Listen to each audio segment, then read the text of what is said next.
would not mind, um, if you wouldn't mind also pin all of our speakers so they're at the top, so they'll be up and present there along with Maria as well, since she's moderating.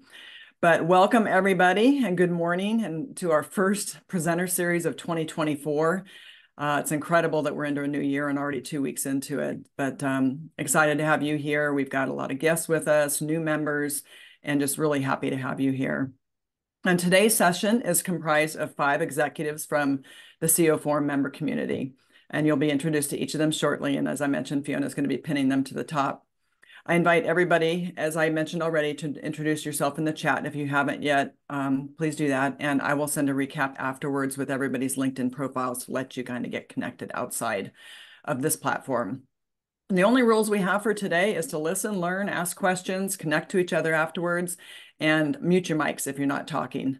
And with that, I'd like to introduce today's moderator, Maria Jones. And Maria and I go back to lockdown day, actually, when she and I met in Atlanta at the kickoff of the Atlanta chapter. She's a good friend and colleague, and I've had the opportunity to meet her a couple times in person at her events in Atlanta. She's an excellent moderator, and she leads the Southern Forum, which is comprised of several of the Southern states. She's also the founder of Nerdy Industry. It's a company that she's the founder of, and it's focused on supporting entrepreneurs in their quest to establish their business operations. She's got a focus in the healthcare and wellness industry. She might share more about herself after this, but I'm going to let her do that. I'm excited for the first ever member panel discussion, and I'm going to give it to Maria and the panel. It's all yours. Thank you so much, Laura. As always, it's an honor to be here and an honor to be among so many great thought minds and operations. The COO Forum, in my opinion, is a great place to be excellent, operationally nerdy. So welcome all to COO Forum 2024. Today's conversation is a very relaxed discussion. We're going to discover more about what was tough about 2023 and where we're looking to exceed in 2024.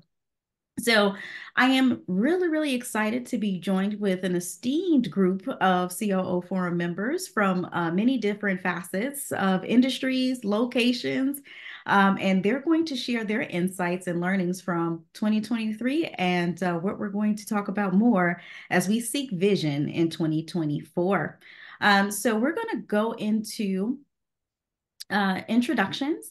I can always say nobody can introduce themselves better than the actual person can. So we're going to kick off introductions. We have 5 great panelists. And the first panelist I'm going to start with is Sridhar. Sridhar, if you'd like to go ahead and commence your introduction. Absolutely, Maria. It's delightful to see you and y'all. My name is Sridhar. It rhymes with the word breather. Take a breather, Sridhar. And I'm the COO, co-founder of a high-tech marketing agency based in San Francisco. Been a member now for about 4 years and thrilled to be. This is such a unique organization. I've gotten tons of value from the peer group. Thank you. Wonderful, Sridhar. I'd like to move to Jennifer. Jennifer, if you'd like to commence your introduction. Howdy, y'all. My name is Jen Rosecrans. Like Sridhar, I've also been a member for about 4 years. I am the co-CEO and the owner of a small government consulting firm here based in the DC area called Morgan Business Consulting. We have offices in Arlington, San Diego, and Tokyo. We focus mostly on foreign military sales and security cooperation. If you don't know what that is, happy to meet you for drinks sometime and tell you great party stories. And that's basically us in a nutshell. Thank you, Jennifer. Moving forward to Ken. Ken, if you'd like to say hello. Thank you, Maria, and thanks for the invitation for today. My name is Ken Ranson. I'm the Chief Operating Officer for Carver Financial Corporation, which is the nation's only Black-owned multi-bank bank holding company in the United States, with our bank, Carver State Bank in Savannah and Alamerica Bank in Birmingham. And I just started my 2nd year with the COO Forum out of the Atlanta chapter with Maria. Thanks for having me. Thank you, Ken. Moving to Selena. Selena, if you'd like to commence your introduction. Yeah, Hi, everybody. My name is Selena McCumber. I have been with the CEO Forum for about a year now, part of the Austin chapter, which actually has recently been renamed as the Austin, Dallas, Houston chapter, which is great for those of us who don't reside in Austin. I am a principal and head of business operations for Capright. We are a financial services firm that specializes in commercial real estate valuations for financial reporting purposes, which has put us in a great spot over the course of the last year, since our work is not dependent on transactional volume. We have our clients, our blue chip clients that own, kind of call it the biggest and the best commercial real estate throughout the United States and Latin America. So to support our clients, we have 10 offices, 7 spread geographically throughout the US and 3 in Latin America. And I'm really looking forward to this discussion today. Selena, thank you so much. Last but certainly not least, Daryl, if you'd love to, we'd love to hear from you. Go ahead. Thanks, Maria. I'm Daryl Henry. I've been a member of the COO Forum for 2 years now, and I'm the COO of Show Imaging. We're a national and international technology and content partner in the live event space. We work in everything from conferences to concerts and all sorts of wacky compressed timelines and fun things like that. And I've just been going through a period of tremendous growth and looking forward to sharing some of those experiences with everybody here. Thank you so much, Daryl. So I'd just like to, in advance, thank you to all panelists for your vulnerability in today's discussion. We're really excited to get your insights. So as we get started today, a couple of things. Now, we saw a lot of trends at the COO Forum last year. Economic pressures, economic and business growth. We saw challenges with return to office mandates. We saw challenges with HR in general, who's staying, who's leaving, who's not returning to the workforce, and more. So let's talk a little bit about, since all these different industries are represented here, I'd like to know from the operations leaders here on this particular panel, where they saw their biggest challenges in 2023. So leaders, I'll check in with you here, but as the operations leader in your organization, where did you see your biggest challenge in 2023, and how did you handle it? How did you resolve it, and how did you transform through that experience? I'm actually going to start with Selena. Selena is in real estate space. Selena, can you talk a little bit from your industry's perspective and your own perspective as operations leader? Yeah, and I think I may have alluded a little bit to this in my intro. Most commercial real estate appraisal firms really struggled in 2023 because a lot of their revenues are dependent on transactional volumes. And as everyone knows, with the way the economy was, there was very little transactional volume. So we were fortunate to be in a position where we didn't have those external pressures. So when I think back about 2023, I think that there's probably some firms who were dealing with a lot of external pressures versus internal pressures. I would say ours was more internal because of the fact that our revenue is steady. Our work is dependent on financial reporting. Our clients always have to report. So fortunately, we're, in a way insulated from everything that's going on externally. So over the past year, my focus has actually been much more on the internal progress. And we are about a 50-person firm that is looking to grow. And what is commonly known is this is kind of the most dangerous time for that size organization, because all the things that made us successful to get to this point are not going to be what's going to make us successful moving forward and growing. And so that, I would say, has been the biggest challenge that I was facing over the past year, which was how do we put in the type of controls that we need, because we can't do things the way that we've done it before. Made a lot of mistakes along the way. I think we made a lot of improvements, but we also made a lot of mistakes. And as you introduce various controls, I think what tends to happen is sometimes you went too far. And so it's always a pendulum, and it's sort of catching that pendulum as it's swinging, pulling it back to where it needs to be so that the businesses can still continue operating and we don't hurt all the things that made us successful along the way, but then we are putting in the right kind of structure to move forward and to grow and not need as many touch points that perhaps we were able to do when we were much smaller. The story of scale. Love it, Selena. Thank you so much for sharing that. We'll probably dig a little bit more into that as we go forward. Daryl, now events is an interesting space. So, we went from COVID pandemic, nobody's meeting in person, to online experience. Then people are getting back in person and catching COVID in different variants. Tell us a little bit about how it has been from an operational perspective to be the leader in 2023 and what your challenges were in the events industry. COVID was obviously a real challenge. I mean, we had a lot of people in our industry, quite frankly, went out of business and were really impacted by it. One of the things for us that was a little different is that we had always worked on the content side of the equation as well. So we had always produced videos and websites and all sorts of other things that had to do with events. And so when COVID hit and we needed to pivot to digital, as the phrase was at the time, we were already doing that work. And so for us, although it was not a lucrative or a fun period of time, we didn't really have the level of disruption that other businesses did. What that meant in 2022 was that we grew 129%, because coming out of COVID, there were all of this pent-up demand for live events, and people were looking for partners to work with because some of their original partners, quite frankly, just weren't around anymore. And so for us, since we were still a fully functioning machine, we still had our staff intact and all of that, we were positioned really well to grow. So what happened in 2023 was we had a lot of people looking at us going, all right, well, that was neat. Are you going to be able to do this again? I.e., not grow 129%, that would have been insane, but do the same level of business that we did in 2022. Is this a blip on the radar, or is this actually your new normal? And so for us, 2023 was around trying to prove to ourselves and to prove to the industry and to prove to our clients that, no, this was the level of business that we were equipped to handle, and this was the new normal.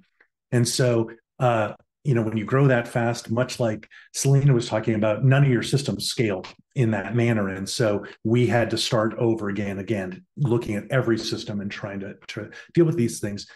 But ultimately, that's not what 2023 was really about. Yes, we were doing all sorts of really fun, wonkish kind of work in the background on systems and technology and data. But the reality is that what was really most important was to work on the human capital side of the business. Going through and repairing relationships with people who were overworked when we were in that accelerated growth period, going through and finding and recruiting new people in an incredibly challenging talent acquisition market, and really sort of also just dealing with the uncertainty that the news cycle and recession language and all of that stuff has when you're in this sort of place where you're not as stable as sort of a long-term business, and you have all of this kind of flux going on, really making sure that everybody in the organization knew what we were trying to do, felt supported, felt secure, and was really freed up to do what they do best and what made us successful in the first place. Wow. Now that's interesting. Not only is it the story of scale, but it's the story of how outside pressures have been a benefit to the business. So that's great. I think we can talk a little bit more about that also, Daryl. Now, Sridhar, let's kind of dovetail. Now, you're in the marketing space.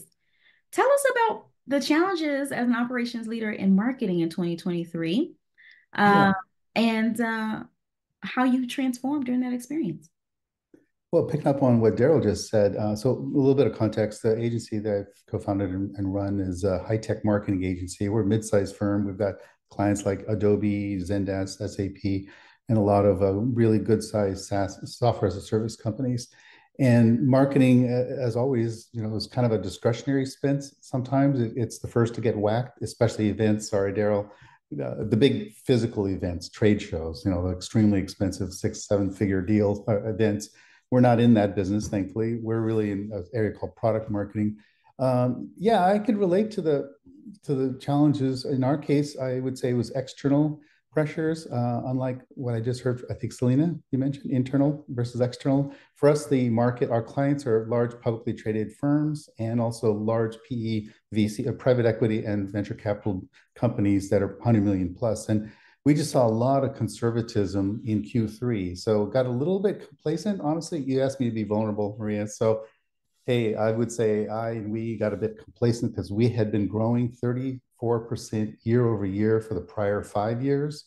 Even through the pandemic, we grew a lot. And then that was 22, 23, first half, we were growing nicely. Q3, I felt like the bottom sort of fell out. We dropped around 24% in Q3. And I think it's a lot of the sort of belt tightening conservatism of our client base. And luckily, we didn't lose any clients. We kept all of our clients and we actually added 24 logos. So I would say the challenge for us came down to revenue, and watching revenue drop puts pressure on operating profit and income and that sort of stuff.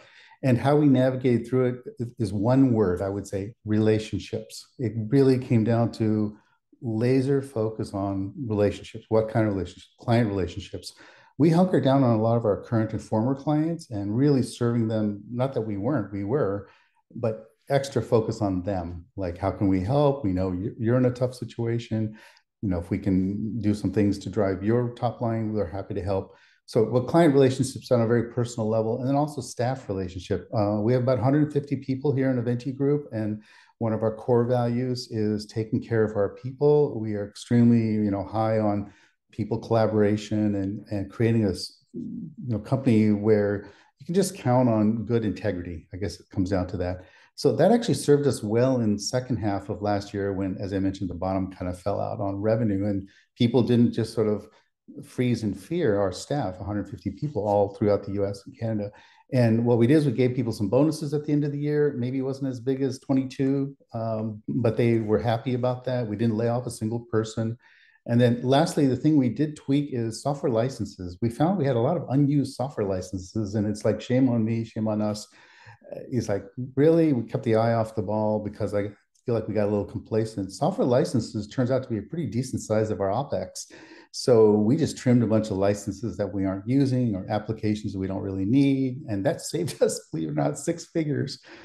So that was one. And then, sorry, Daryl, events, we cut back on big physical events and went, we had already been doing virtual prior to that. So normally we have a big executive get together for 3 days, and we decided, let's just get more conservative. So we got conservative on OpEx. We focused on revenue with current and former clients, and that's really the best that we could do. The last thing I would add is accounts receivable. A lot of our clients, for whatever reason, net 60 became net 75, and net 60 became net 90. Super frustrating. It's like, you guys, big companies, come on, pay your vendors. And again, we're a good size. We're a double-digit million firm. So I had my finance team really turn up some of the heat on these, late payments, because it affects our cash flow.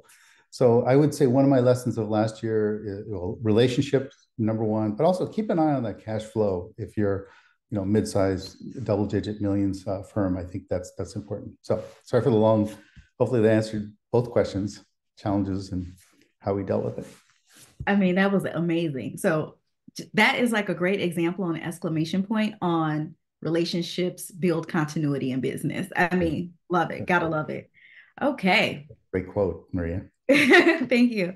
So fantastic. So I'd like to shift and go right into something that impacts all of us, 2 different areas.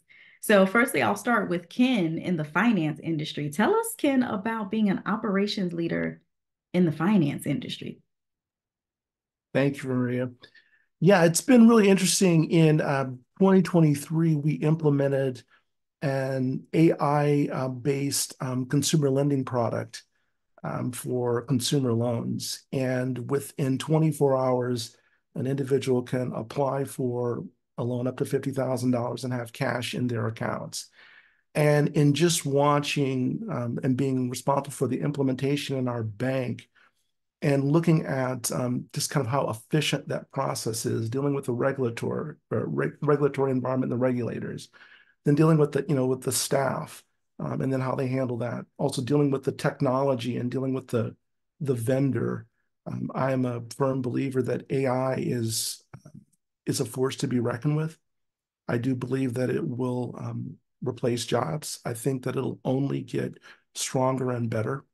And I think that then begins to put pressure on the organization to be able to hire and train staff that is going to be able to work with technology, and also too with the senior leaders having a better understanding of that technology, big data, and how best to mine it and use predictive analytics to be able to help the company grow. And so I've been very focused on our tech stack at the bank and making sure that our internal and external customers are receiving the kind of tech that they need, know, and understand. Thank you, Ken. And that really emphasizes a lot of discussions that we had in 2023 at the forum about AI and how AI, in my opinion, is taking the way forward. So thank you so much, Ken. Now, Jennifer, you're in a very unique industry. Tell us a little bit about the industry, how 2023 was impacted from an operations perspective, and where do you see transformation in 2024? So interesting things. Funny, just picking up on what Ken said, because I work in a very rigid industry with a lot of guardrails in 100 different ways. For me, like particularly, AI isn't a component. Like we can't have things on our computers. We can't touch AI. We're air gapped from anything remotely like that. I would love to have it. I would be so giddy. I can't even say the word TikTok. I can't use Zoom. I have to use my personal computer for this because Zoom is so security, flawed. But it has really cool things that you can do with it. So I live in such a hyper cybersecurity data world, regulated by the government, not in the private sector way. That it's really interesting the conversations that I have in my world that's bifurcated vice the private sector. So, going back to I think something Daryl said about having this people focus, coming out of COVID and going into 22, the government didn't have a sense of humor about the hybrid workforce or working from home. All of my people had to be back 100%. Half of them never left. And yet the workforce was was having this Woodstock 1960s moment of I'm going to find myself and my mental health, and I want to work from home and walk my dog in the middle of the day. And the government was like, I have no idea what you're talking about. That's not ever going to happen. And, we're out there trying to find staff who think, who are in this zeitgeist of this happening. And, there's this weird, line that you're having to walk of trying to find people. And then the government over here is, kind of having a, WTF moment and trying to bring that together. And for us, it was this kind of what kind of business did we want to be? We either had to do this shift, do you know what I mean? And kind of move to the right or to the left in where we were. And we had to sit down as the two owners and think about where we wanted to be, because we either had to stay in this not liminal space, but this particular space. Does that make sense? And the types of employees we wanted to have and the kind of business we wanted to be. And for us, that was important.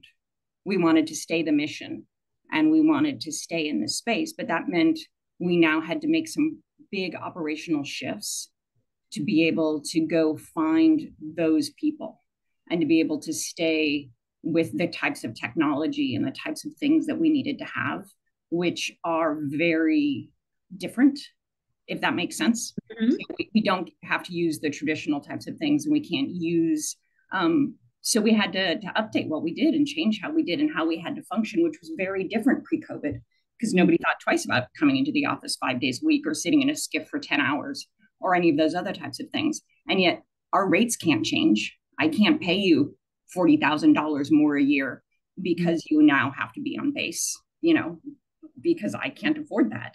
So, I mean, you really are, it's changing how you're talking to people. It's changing relationships like Daryl said, I apologize, that it really shifted how we functioned. It shifted how we dealt with people. It shifted who we were as a company. But for us, that made us go deeper. We looked more internally. We looked at who we wanted to be as a company, how we wanted to grow, the types of contracts we wanted to have. And that made us like ourselves more.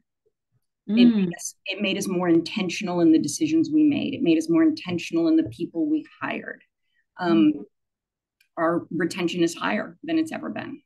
Do you know what I mean? Our staff stay longer. We have better discussions. We've made better decisions than we've ever made in 2022 and 2023. But it took a lot of, going back to some of the decisions Sridhar said about making good operational decisions, looking at what we were doing, really, you know what I mean? Not just kind of going with the things that we'd had in place. And that was that it was really hard for a while, but it was really good as well to make sure that we had the policies, the processes, and the technologies in place to support the kind of company that we wanted to be. Now, I have to applaud the level of reflection of the org and how you all took that forward. I mean, I think all of us can attest here, that is the hardest work that can be done when you do the level of reflection of saying, we need to go here, we have to work this way, and how we're really going to get to that level that you speak of. That is like phenomenal work, because it is really the work that I think a lot of us do on this line when we get home, and it's in our brain at night. It's in us when we get in the shower, and it's like, aha, and you have those aha moments, and things eventually start to work out in the transformation. So a lot of change in that transformation, and it's just, I applaud the effort of doing that level of deep dissection to get forward. So that's amazing. That's amazing, Jennifer. Okay. Maria, can I sort of just jump in here a little bit just to follow up on both what Ken and John have talked about, since they both mentioned AI, and you mentioned there's been a lot of discussion about AI. I think it's worth mentioning. So I understand why this is important for Ken, and I think he hit the nail on the head. When you're dealing with a lot of data, it certainly makes sense that AI could be a tool that makes sense for you. And then Jen was in a situation where her client dictated, you can't use AI. We internally had a lot of discussions amongst the leadership team about AI and how we should utilize AI in the company. And I think it's important to kind of know who you are, because I think that as leaders, sometimes we feel like there's a little bit of FOMO, fear of missing out. You know, everyone's doing AI, I should do AI. And I actually flat out said, no, that is not who we are. It's not our business. It doesn't make sense in our business context. There are a lot of big companies that are out there trying to win this whole AI game. You know, you've got Google in it, you've got Microsoft in it. We're going to end up ingesting a lot of what they're spending billions of dollars trying to figure out. We're just going to ingest it because we use Microsoft, right? We use Google, we use a lot of those things. So it was not, we had to take a really hard look at how do we do our work? How we all, you know, we're all manufacturers in a sense. We all have some sort of work product that we deliver to our clients. And in looking at how we did our work, AI didn't fit in. I think it is important to kind of know what's happening, but not feel like you have to jump on that bandwagon because everybody's talking about it. Every leader is talking about it. If it doesn't make sense in your business context, let that go and focus on the things that are really what you're all about, what is in your DNA. Good point, Selena. And Maria, if I could just kind of chime into that. One of the biggest things that I learned in 2023, and particularly in implementing AI systems in our bank, is that in drilling down even deeper, it's really about change and change management and the fear of change. And so when I would be making my value proposition to senior leaders and staff, I'd be explaining all of the wonderful things this new piece of technology was going to be able to do for the organization, right? And what I learned over the course of the year is that it wasn't so much about the value proposition of how great things were going to be, but I began to start explaining how this new technology, this new change, was going to keep things the same. And I took that position because what I realized is what our staff and leaders, our regulators, our clients feared was a loss of control, position, and not having things the way that they had always been. And by trying to let them know that this technology was there to kind of assist, but not to change so much of the structure or in the organization, I had greater success, and I've developed a new approach in trying to make my value proposition for new tech, new systems, new ways in which we're doing business. And so that was it was very challenging. I was not the most popular person in my organization. I was very rough at our Christmas party last year. But I think that through that relationship and trying to meet the needs and meet our staff and leadership where they're at and trying to move them along, I think ultimately served to the greater benefit of themselves, myself, my role and position as COO, and the company as a whole.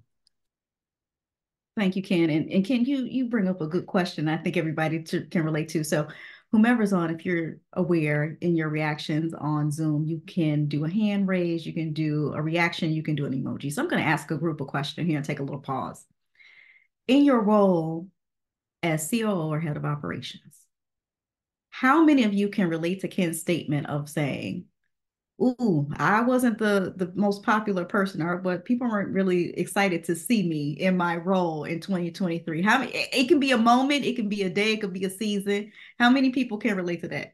But see, and that's why we come to the forum, right? That's why we come, because this is our safe place to say, you know what, they hate me right now, but it's part of our change management process. So I think you all can appreciate that, like, oh yeah, when kids said, oh, the Christmas party wasn't the greatest. I'm sure all of you have had moments where you've had gatherings where people see you and they're like, oh God, and they're running away. But that's part of the job. So thank you, Ken, for sharing that. I think we can all relate to having those moments given in the role. So fantastic. Now, thank you all for sharing, because that's AI is going to come up again on this in this conversation. But I really want to dig in and take this pivot to understand, specific to you and in your role as head of operations in 2024, what do you perceive as, okay, in my role and how I perceive myself and what I perceive myself doing and leading and being really the thought mind and the inventor of how we get this company to the place that we need to get it? Can you talk about, like, what do you perceive as your most daunting task, right? And kind of what is your initial plan to go forward in 2024 successfully with this task? So I'll start with Ken. Ken, do you foresee change management as your biggest task, or is there something else that you perceive as your biggest task in head of operations? Yeah, change management and the culture of our organization is the biggest challenge for us.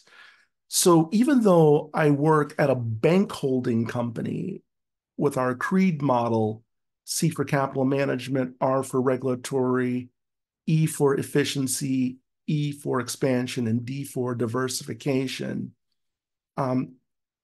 our chairman, president, CEO has been in the position for 53 years. And it's also, even though it's a bank, it's a family-run business. And so trying to implement change into a system where the tenure of our employees have been, 20, 30, 50 plus years, always being cognizant and aware of how implementing something new is going to be a challenge. Also to human capital, being able to find employees in market to be able to keep pace with the amount of technology and new work. Hybrid workers, right? We just hired our first hybrid worker last year, which was very new for our organization. And so it's a constant struggle, but I do think that making that value proposition and being sensitive to the concerns of our staff and our team have been very important as we continue to grow and move forward in an environment that is forcing us to grow and to change. And I think technology has been a very big catalyst for that, because there's a level of expectation that I believe consumers have when it comes to technology and being able to compete with the larger, bigger banks, which are more well-resourced, financed, and kind of meeting that benchmark is what I'm most concerned about moving forward. Oh, interesting, Ken. I think we'll go back to that. Daryl, I know that you're also in the growth space. Tell us about your role as operations leader, and from your self-centered perspective, your biggest challenge and how you plan to go forward. A lot of people in this forum have gone through the process or in the midst of the process of sort of a small to medium transition, or even a medium to large transition. And, I don't think it would come to any shock that our data and data collection was sort of grossly inadequate for the size of company that we've become. And so for us, our focus last year was trying to figure out how we were going to untangle the opacity of the data that we generated and have it become more meaningful and be able to harbor insights from it this year. And so we did a lot of groundwork in that this year, but we're actually going to get live data this year. And so now, the focus will shift to what do you do with it? And one of the jobs that I have in this, and it's a common refrain when you talk to me a lot, is it'll always come back to people at some point. And one of the common refrains for me is that the data and the analytics are just the start of the conversation. At the end of the day, I need to contextualize that data in what it means for the human beings that work for us. And so for me, it's trying to not get the organization get super excited about data and think that it's going to solve all their problems, because it won't. B, it's getting them to understand that it's really just going to be the starting point to a series of conversations about where we want to take things from there. So my focus is always sort of going to be around really working with the staff to try to understand, what we're trying to do and where we're trying to go. And I think that's, and also we have a pretty young workforce. And so a lot of time in our organization is spent teaching people how to manage, teaching people how to, work in a professional environment. And, so really we focus and I mean, I would say almost exclusively the focus of myself and then the team that works closest with me is really always on staff development, because we feel like at the end of the day, that's where we're going to win. It's not really, look, you can generate 100 great insights using data. How many are you going to implement? How many are you going to get people to buy into? How many are going to actually happen? One insight well implemented would make a great, huge difference in your business. So if you're back to Ken's change management conversation, if you're not willing to do the hard work to get people to coalesce around what is the problem we're trying to solve, agree on what that solution is, be excited about making that change and making that business better in that way, it doesn't really matter if you understand what's going wrong if you can't do anything about it. So for us, just trying to get that staff development piece to where the staff can not just understand the way we look at the business, but look at the business that way themselves and really supercharge that momentum in being able to make those types of decisions autonomously, quickly, and really help be cheerleaders for the things that are going to make us better. So that's really where my focus is. Gotta love the commitment to mentorship and cultivating the future. That is wonderful. Jennifer, would you like to tell us about your greatest hurdle for this year and your plan to move successfully forward? I like that you made it singular, as if I only had one. So, I mean, similar to Daryl, I mean, people are always our number one investment. And they are, business would be great if I didn't have people, and you never had to work with people. I think that would be true for all of us. But unfortunately, the world works with people, and people are honestly why we also work and what we invest in. I think listening to our people and what their needs are, and people include our clients, people include our peers and our partners. that is how we move forward in this business, to make sure that we're de-risking appropriately, that we're meeting the needs appropriately, that we're growing appropriately. We're not overgrowing. We're not growing too quickly. We're staying right-sized. We've never tried to grow at 124% or even 34% like Sridhar. That's never been our goal. We're really happy at our sweet spot of just maintaining where we are. Otherwise, we lose sight of who we are as a business, and we can't train our people. We can't maintain our people. They don't have then the right, we're all rowing in the boat together moving forward. And even then, every so often, you have to throw somebody out of the boat. It's very sad, but we do it. And so I think, again, listening to our people and doing that. And then again, as Daryl said, our big push has been, when we kind of looked at our ops last year, is making sure people do have the data. We're really big on transparency. We're incredibly transparent about where we're profitable, where we're not. We push down that information down to the analyst level so that they know the impact that they're having. If I bill this hour, if I don't bill this hour, how is that impacting my bonus? How is that impacting my time off? How is that impacting my client?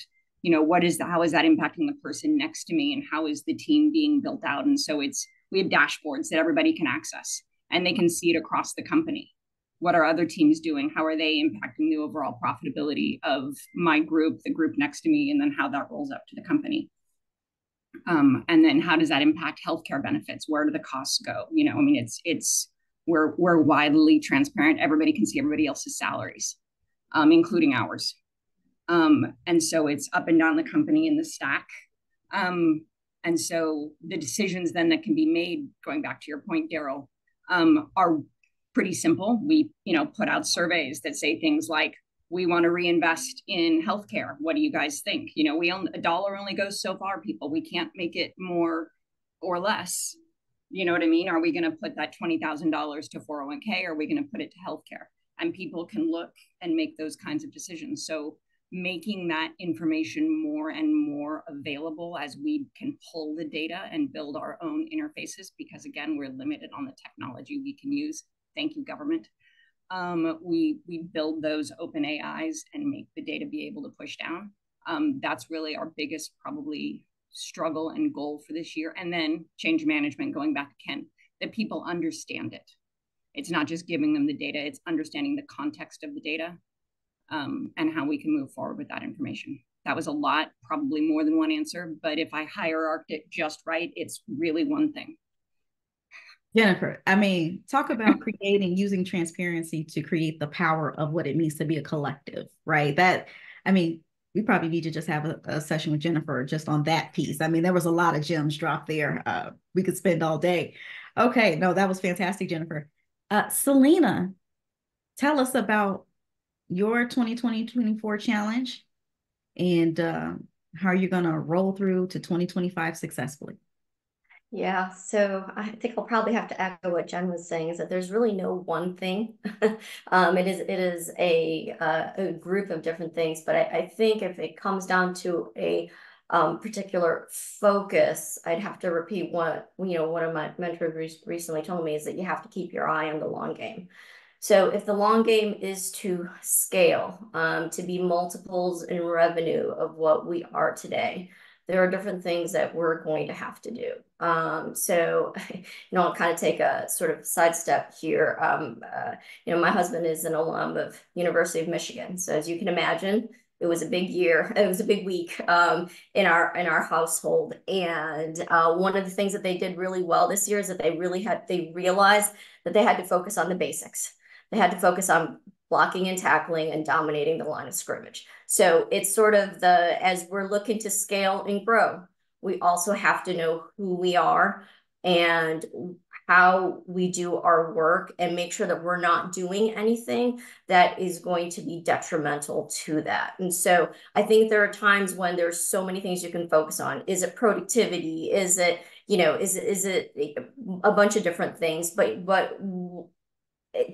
I'm not sure that 2024 is necessarily going to be any different than 2023 and hopefully 2025. I think that you've got to have this long game strategy, and it takes several years to really put that into focus. So starting from, I'd say a few years ago, it was, if we are going to scale, let's identify the things that we do really well and make sure that we protect that, right? Put a barrier around that, and don't mess with our secret sauce because it is what got us, it is what got us successful. But then also understand, okay, well, what are the keys to our growth? So for example, our ability to scale and to grow is actually ultimately dependent on our staff's ability to produce work, to get more volume out the door. And so it was different things such as, okay, well, then how can we focus on, take the things that they're doing that are kind of either redundant or not a high value add, and can we either automate that or push that to somewhere else? We have actually an offshore kind of division that actually facilitates that for us. And it was a matter of finding out what are the things that we can move, take off the plate of our really high, let's call it our high value analysts and staff. And then also, what are the different things that we can do that can prevent rework? I mean, I actually come from a manufacturing background, so I tend to kind of look at processes entirely from a manufacturing perspective. And sometimes people kind of lose sight of the fact that, okay, if you've got to go back and touch something 3 different times, that's wasted opportunity. That is an opportunity loss. And so it was looking at how we do our work, how we get our product out the door, where are all the different places where we had to touch things again, and can we eliminate that? So there's that. And then also there is, look, sometimes it's, it's a little bit of what Ken was saying with the change management, right? It is, and sometimes it's with my peers, it's with my fellow partners. We've got 9 partners in this firm. And so we all have to kind of be moving in the same direction. And part of scaling is actually convincing everybody that the way that you were doing things before, this is kind of going back to what I said before, we've got to do it differently. Almost have to like manage your team differently and kind of helping them get comfortable with how to do that. And then also taking a look at staff. I think everyone has mentioned staff. And it is incredibly important. But I think one of the important things that we realized is the fact that you can't move everybody in the same direction at the same pace. We have, when we look across our staff, we have a barbell of sorts. We have a lot of really young people, and we have a lot of really seasoned veterans, not a whole lot of, call it the middle in between. And what we realize is, as we're changing our operations, we recognize that our younger staff was going to pick up on that much faster than our more senior staff. And then the question becomes, okay, is that okay? And we actually ultimately realize that is okay, because our senior staff is not the place where we recognize that we were going to get a lot of future growth from. They're very valuable to us. They do incredible work. We don't want to lose them, but you also had to come up with different solutions that it was that didn't impact them, so that they could keep on doing their work, but then could be picked up very quickly by a different population of staff that would just run with it and see various changes. So I think there is a little bit of reflection that needs to be done in terms of how you're moving forward and pushing through changes, and not push through changes that are going to alienate certain people, and know that you're not going to get adoption evenly. And I think that there was a lot of focus on adoption. There's several ideas that we thought were great, but it ultimately didn't make it through the criteria, because when we thought about socialization and are we really going to get anybody to follow this, if they weren't going to accept the change, it was not worth our time and effort, and we should be doing something else. So like I would say, it's sort of the mindset that started several years ago. I think it's going to continue into 24 and hopefully 25, 26 and so on. A lot of great stuff, Selena. Now, I really am interested. I wish we had more time to go further to acknowledge understanding the variation in the generations of your workforce and how to derive the best of each generation. I think that is like a phenomenal skill there.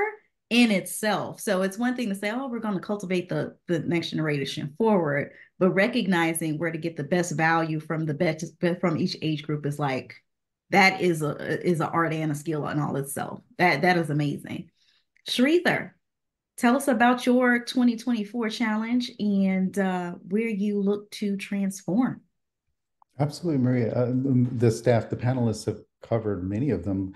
Probably in a word for me, it would be around uncertainty. 2024, lots of uncertainty, presidential election, who knows what the Fed's going to do on interest rates, and just, supply chain issues are still continuing.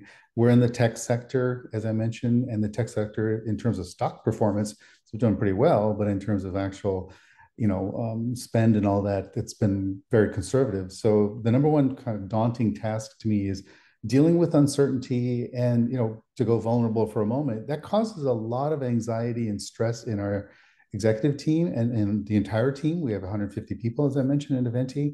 So dealing with emotions of anxiety, stress, maybe even a little depression that cause things are out of our control. Because remember, we're used to the 34%, by the way, that's compound annual growth rate. I shouldn't have said that's over the last 5 years we've been growing. And growth cures all ills in a way. If you're just growing, everything's great, everything's lovely.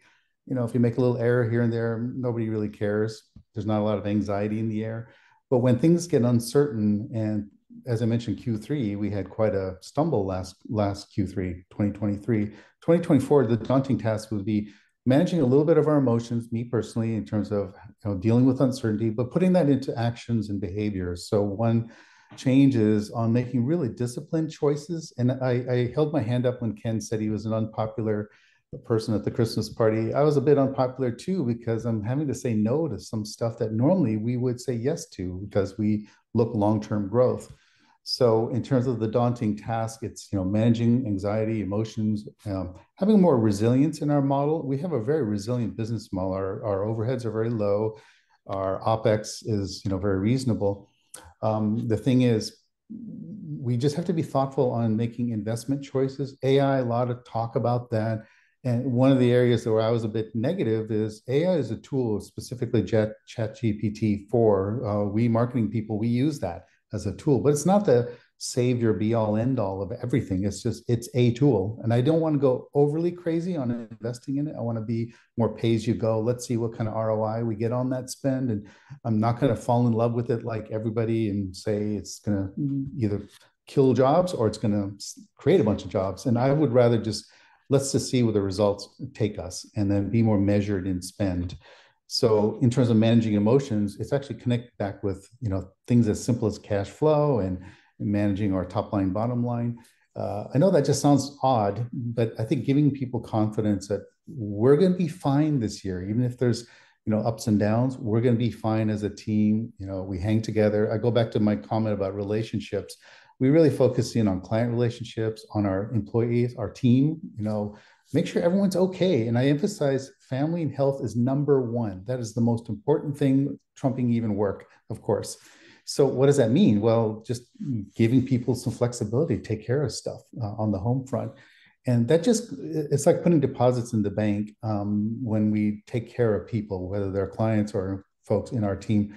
And that helps with this anxiety and stress, like, okay, they've got my back, right? So that would just be sort of the daunting task. And then the big challenge on us as leaders and me as COO to telegraph and to show people we care. We're going to be more disciplined this year, and you know what, we'll get through this. And I actually think good times are coming ahead. I'm always an optimist, so I think we're going to be just fine. We're going to get a lot of good foundational growth through this year as well. By the way, last comment I'll make is I founded the company in 2008 in the middle of the so-called Great Recession. And man, we grew a lot. And from then till now, we've been through many things. So in terms of this anxiety and stress, I'm curious if the other CEOs are dealing with that emotion and with regards to the daunting uncertainty we're all facing. Thanks, Maria. That's a bit of a stream of consciousness there. No, I think it's wonderful to acknowledge because, we're seeing Firstly, culturally, behavioral health challenges are becoming a more accepted and normalized conversation in the world today, which is heavily appreciated.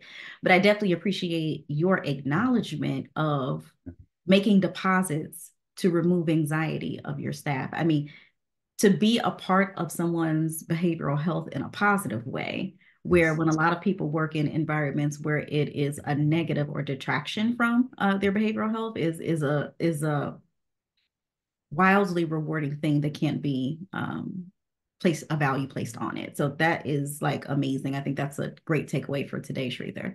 No, Now, panelists, let's talk about things from a global perspective.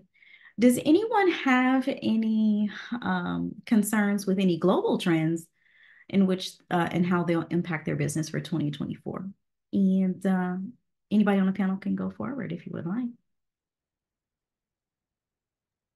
I'll jump in only because I think that Sridhar talked about sort of the softening of the business environment Q3, Q4 last year, and I wanted to not leave him out on an island and tell him that he was not the only one who experienced that. That we had a very similar thing. I talked about trying to do what we did in 2022 earlier in the call, and we were doing great up until October. I mean, we were right there, and then come the end of the year, it wasn't a huge thing. We didn't fall super short or anything like that, but we definitely limped into the finish line. We did not sprint across the end of the year. And so that started some self-reflection. And as we looked out around trends and trying to see, all that uncertainty that's out there. And so really as we look to respond to the overall business environment, my answer to that was sort of, let's just keep things simple and really try to reduce the amount of noise in our strategic environment, reduce the amount of noise in our communication with senior leadership, with the team. And so one of my famous sort of, probably not a conventional business wisdoms, but one of the business wisdoms that I sort of live with is panic early, panic often. You never have more time to deal with something than you do when you first see it, right? And so as much as nobody wants to talk about panicking, I often encourage people to panic. Take a look at if you see something and it's distressing to you, like, for example, sales forecasts are getting soft or something like that. Taking that moment to dig in at that moment often has benefits that are very long felt in the organization. How many of us have gone into these recessions and things like that over the years and wish that, well, maybe I shouldn't have been so aggressive in paying down AP over the last 3 months or other things like that. All of a sudden that cash would have looked really good in the bank account. And so, absolutely, Josh, that sense of urgency and having that. So for me, it was recognizing that revenue was a little soft. Like Sridhar, we said, we're going to make this simple. We want to get back on a growth path on revenue this year. And we didn't get really granular around targets or numbers or what segments it was coming from. It was just really telling the entire organization, we want you to change your mix of activities. This is not an extinction level event. You're not going to stop what you're doing in other areas, but we're going to change that mix. And so if new business development or business development was 5% of your job, let's make it 10% of your job this year. If it was 80% of your job, let's make it 90% of your job. But let's get all of us on a focus and an understanding that we need to grow revenue this year. And so anything that you can do to help that, and even having people who are in non-revenue generating aspects of the organization, take something like accounting and finance. What can you do to help the teams that are out there trying to generate this revenue? Can you turn invoices around faster? Can are there things that you can do that are going to be internal customer service items that will free up time for them? Can you take on little tasks that make them have more time for our clients and for looking outwards? So really, we've been trying to just simplify in the space. And along with the sort of sense of urgency, panic early, panic often mantra is just trying to keep the senior team forward looking and really trying to make sure that they are empowering their teams to take care of the day-to-day and be really great operators of the day-to-day so that they can spend the time looking out to the next set of challenges, the next thing on the horizon. And I think really making sure that you have that requirement in place, making sure that everybody who's on that senior leadership team understands that their responsibility is to be looking at the business of tomorrow, that longer term view, 3 months out, 6 months out, 5 years out. And I think all too often we get, most of us get to this position because we're excellent firefighters. Most of us get to this position because we're really good at diving in and solving things, right? And I'm always constantly challenging the team around me to try to resist that temptation. And really, if there's something that somebody in your organization isn't capable, sure, maybe take that as an opportunity to teach them how to handle that in the moment, because that has long-term implications for the business. But really trying to get our senior staff out of the weeds and into that forward-looking mentality is how we deal with the global environment and the external pressures. So that's kind of the way we approach that. Love it, Daryl. Talk about sense of urgency, and Daryl just brought up something that I think is most important for that's common in the COO Forum and in our community, is that you all are great fixers, and that is why you're in the role you're in today. So you are great puzzle makers. You are great people who can make something out of nothing, or find a way to do something with what you have. So I think that's just a synonymous lane. Go ahead, Ken. You started it. Dig in. Love to hear a line on that. I think Ken has something to share. I was just thinking about that. Staying in one's lane can be a challenge. And, like I've said before, I think if you asked 10 people what a COO is, you'd have 11 different responses. And I can't tell you how many times, even within the course of my day or the week or the month, I'm, struggling with, where my lane is. One of the things I enjoy about being a COO is it provides me the opportunity to be able to work in different aspects of our corporation and the different entities that we have. However, sometimes I do need to temperance the amount of involvement I get in regarding a particular problem or issue.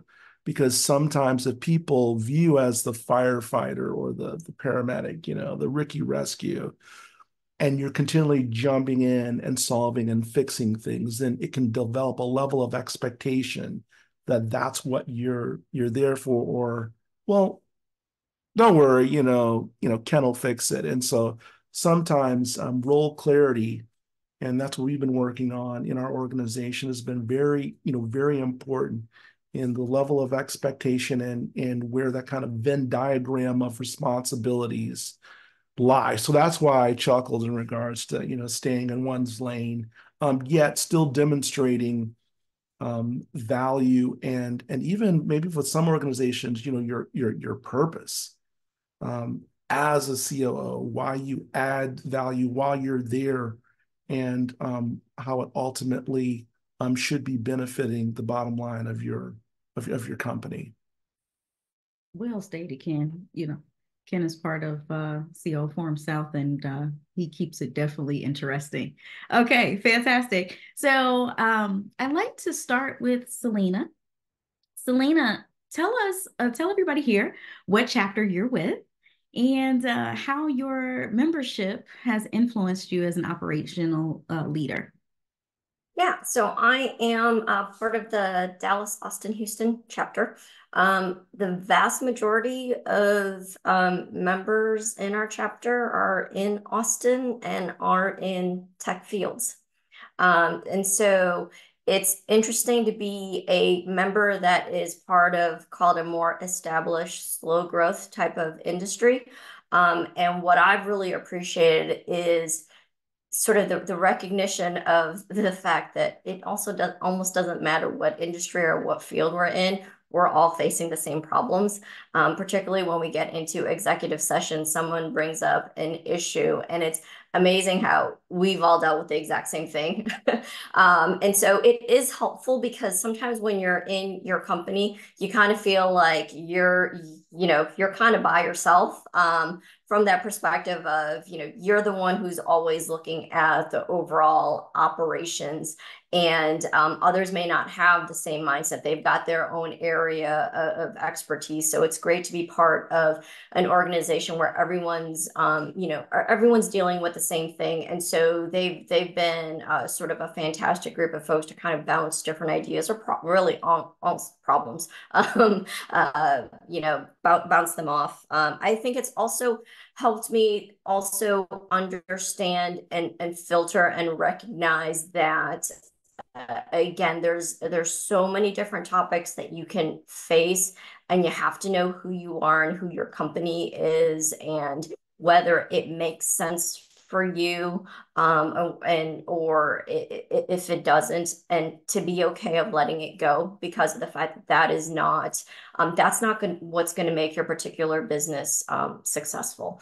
And I think, again, being part of a diverse group like that has been really helpful in terms of, understanding and being okay with that. And I think probably the final thing is the fact that there's also been a focus on self, and your own sort of personal growth and not just the company. I think many of us, we go to bed thinking about our company's problems, we wake up thinking about our company's problems, and you're always focused on the company, which is a great thing. But you as a COO, yes, you are an employee of the company, but you also have to make sure that you are developing your own personal skills, and the forum has been great at kind of awakening that piece of it. Thank you, Selena. That's excellent. Jennifer, would you like to share your COO Forum membership experience and what chapter you are affiliated with? First, I apologize for having to go off camera for a few minutes. As ever, work continues to happen. I am affiliated. I first joined with the Reston chapter, which has since committed suicide, and then joined and merged with the DC chapter. So we all, during COVID, when people went off and did their own various and sundry things, we wound up doing the Merry Dance with the DC chapter. And Chris O'Rourke, who's on the phone, is our fabulous and merry leader. Yes, thumbs up for Chris. Everybody loves Chris. My experience, more than anything, I mean, I don't think I could say anything better than what Selena just said. It's the best therapy there is. Whether you're just generically bitching about the universe and, what those evil people things have done, or what somebody has found in a great process or a technology that they've learned or leveraged, or a conference that somebody went to and they heard this, that, or the other, or what's out there in the ether that might be coming up. Again, as Selena said, we all are from different walks, but we all have this underpinning of the same thing. There's no rhyme, no reason to what an operations person does. It's whatever is thrown in your bucket. Some deal with growth, some deal with finance, some deal with security, or we all have a dappling of that. But we all have the same bread and butter, and can pass that across to each other. And so it's fascinating to see how one group deals with something and how you can glean from that and adapt it to your own ways, or how somebody deals with one KPI and you may go, oh, I hadn't thought about twisting it that way, or how you may not be able to use it that way, but you can morph it into something that you can use, or how you absolutely are not going to touch that, but you might do this. And so it's really interesting to see the warp and the weft of how we all fit together. Amazing. Sridhar, would you like to talk about your COO Forum membership experience and where you reside, what chapter you reside in? Oh, so thank you, Maria. Silicon Valley chapter, and I have to confess I haven't been to as many meetings as I could and should. However, the Global Forum is awesome, and the Silicon Valley chapter is really helpful. Really, three takeaways. We've touched on one. The first one is validation. So it's kind of lonely at the top, so to speak, as you know. It's not a lot of people I can really open and share within our company, other than my fellow CEO and founder, co-founder. So one is validation. Like, hey, you know what? Even though I have this high-tech marketing agency, mid-size, I'm not that different from, Ken, your major bank that you run, and people in the real estate industry, people in oil and gas. I mean, all these totally different, federal government. I'm surprised at the level of commonality among our businesses is astoundingly similar challenges, even though we're totally different businesses. So number one is validation. Number two and three would be strategy and tactics. So on strategy, I've gotten a lot of value from the COO Forum on things like many of you may be following Traction, the Wickham book, which is EOS, Entrepreneur Operating System. That's really helped us with our annual planning process and establishing strategies and being nimble and changing things on a quarterly, monthly basis based on a set of KPIs and big rocks. So that's something I derived straight from the COO Forum. That's a strategy. And then under tactics, there's a lot of little things happening throughout the year where the forum has been super helpful. For example, James is on the call here. James, I'm going to give you a big James Beck. I was looking for directors and officers insurance, like what's the best practices for that? And he went offline with me and spent personal time. And this is where the peer support is so valuable and such a treasure and so unusual as, things like insurance, believe it or not. Or there's the software stack. Like, here's the stack we have. What could and should I be adding to our stack or deleting from our stack? Software stack. And that has been, again, a tactical help. So those are three buckets: validation about the concerns of the COO, some real strategic help, long-term, midterm, and then tactical day-to-day running the business and just getting tips and techniques from other people who've been there, done that. Fantastic. The feelings are mutual, by the way. So we've been helpful to each other. Fantastic. Thanks, good to see you, James. Hello. Okay. Daryl, would you like to share about your membership experience with everyone? I mean, I think I would be echoing a lot of the things that have been said. I'm blessed in that I'm in the Kansas City chapter. It's a very active chapter. There are usually we get at least sort of 50 to 60% of the local members out to every single meeting, which, believe it or not, is a good thing. John Nelson does a really nice job running this chapter. The biggest thing for us that we learned, we had a planning meeting in December, and I think this just kind of sums up everything everybody was saying. And in the planning meeting, we do it every year, and it's like, what do we want to talk about next year? What are the things that are interesting? And we sort of talk, and then we do like, does this time still work, and all the sort of housekeeping things. And as we went through the process, it became quickly apparent that none of us really cared about the topics that we choose to discuss. None of us really, all of us were willing to bend our schedules some way or another around things if things were slightly inconvenient or the other. What was important was spending time together.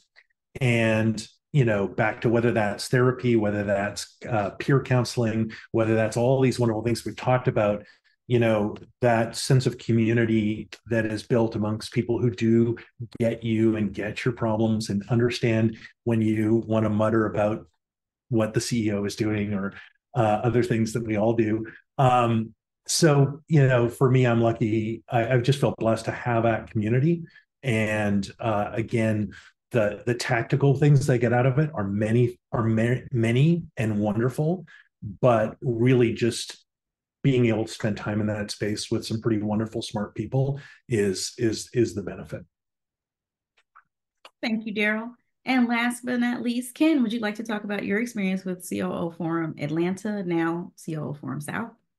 Yeah, well, of course, COO Forum Atlanta, COO Forum South has been the best and best chapter out there, and kudos to Maria, who recruited me.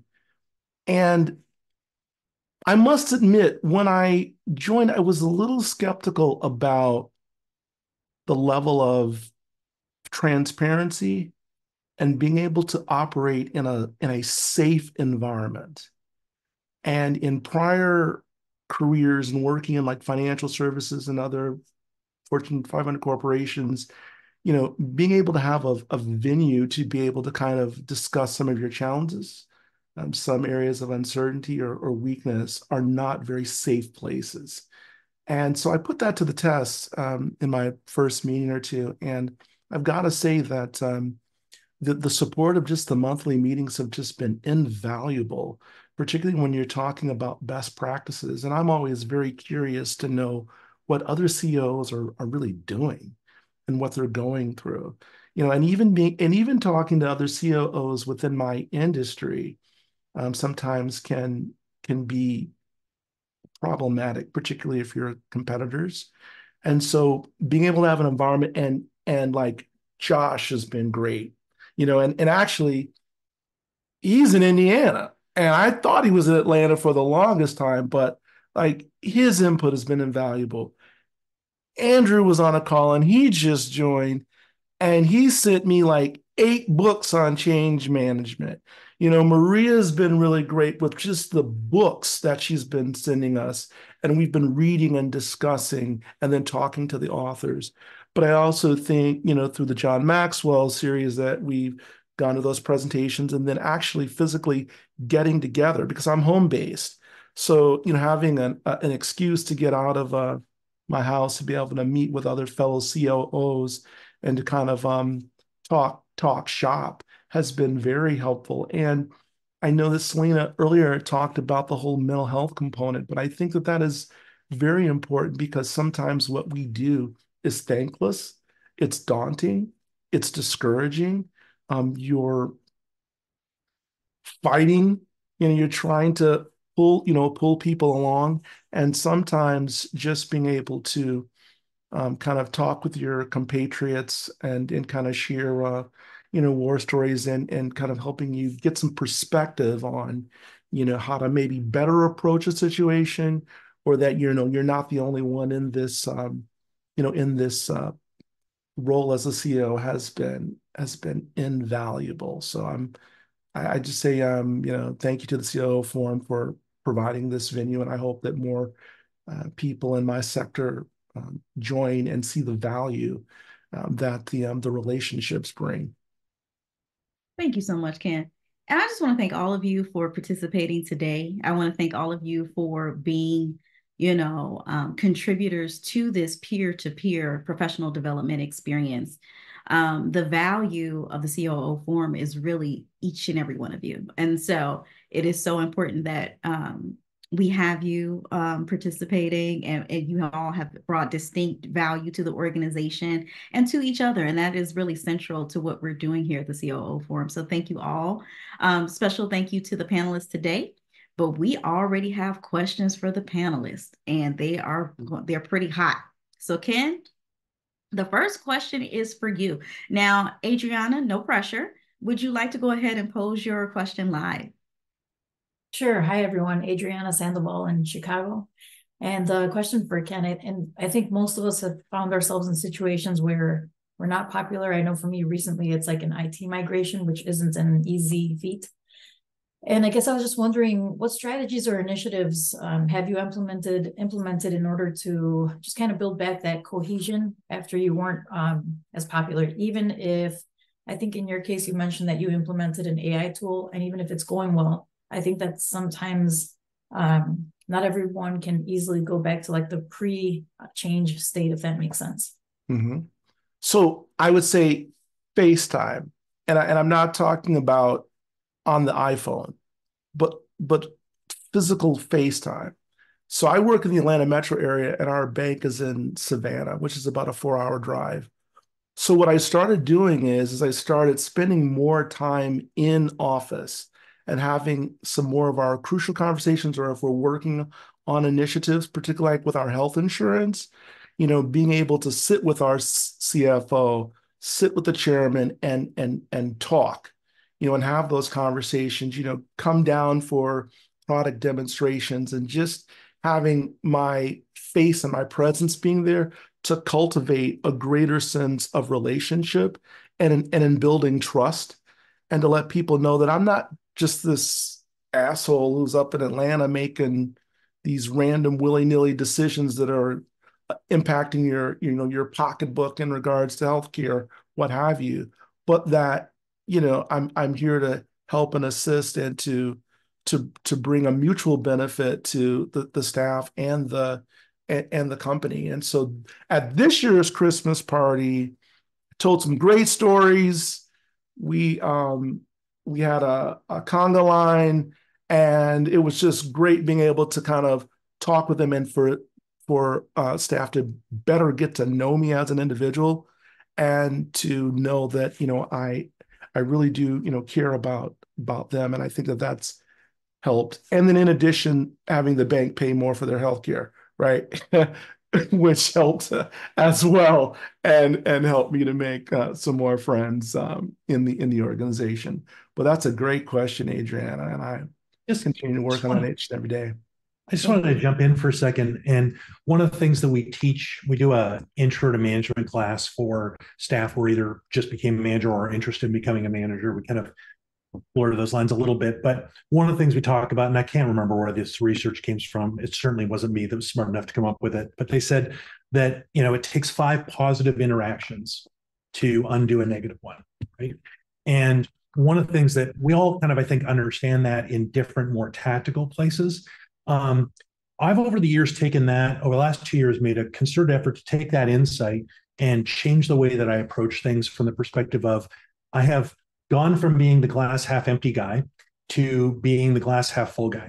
And what I do now is I look for every single opportunity I can to put things still truthfully, still authentically in a positive light, knowing that I'm going to have moments when I'm going to have to upset the apple cart or have more negative interactions with the organization, with people. And so for me, I'm always challenging myself to find as many moments as I can to celebrate people, to celebrate accomplishments in the organization, to celebrate the more positive aspects of what we do, just so that I don't become the monotone voice of all the things that are going wrong. And also then strategically empowering other people on our staff and other people in the organization to take on that role intentionally, so that that voice doesn't always come from the same place. And that's been an important strategic decision too, is to remind them that they got to their position by being able to make hard decisions. And so it wasn't only my job to talk about the bad stuff, that they had a responsibility to do it well. And I think in doing those two different things, me being more positive and me sort of encouraging people to spread some of that load around, we have a healthier environment overall. And I'm still unpopular at the Christmas party, though.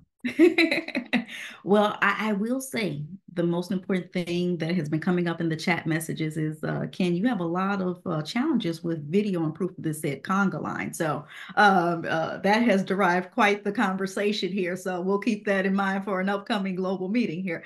So thank you all for joining. This has been a fantastic chat. I am going to turn it over to our wonderful leader and CEO of the COO Forum, Chuck.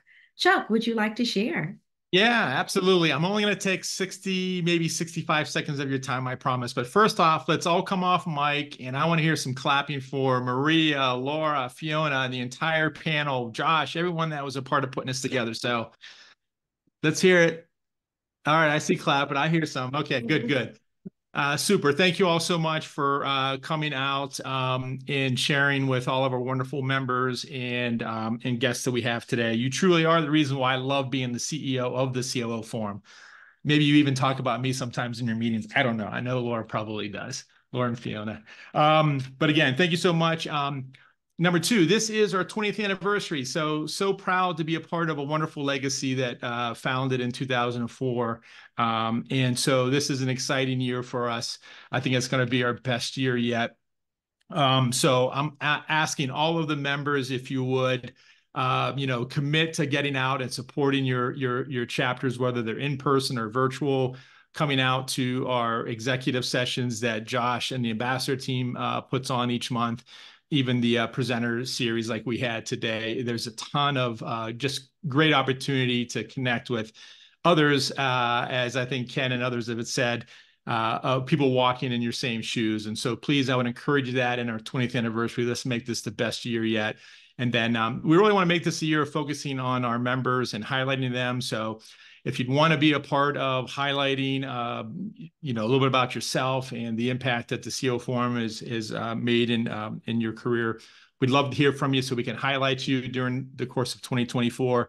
If you're interested in participating in some of that, let me know, or you can also email Shawneen at cooforum.net, and we'll definitely get you on the front page some way, somehow. So again, thank you so much for everyone taking time out on your Friday. I hope everyone's 2024 is off to a great start, and I think it's going to be a wonderful year. Thank you again, and be safe. Have a great weekend.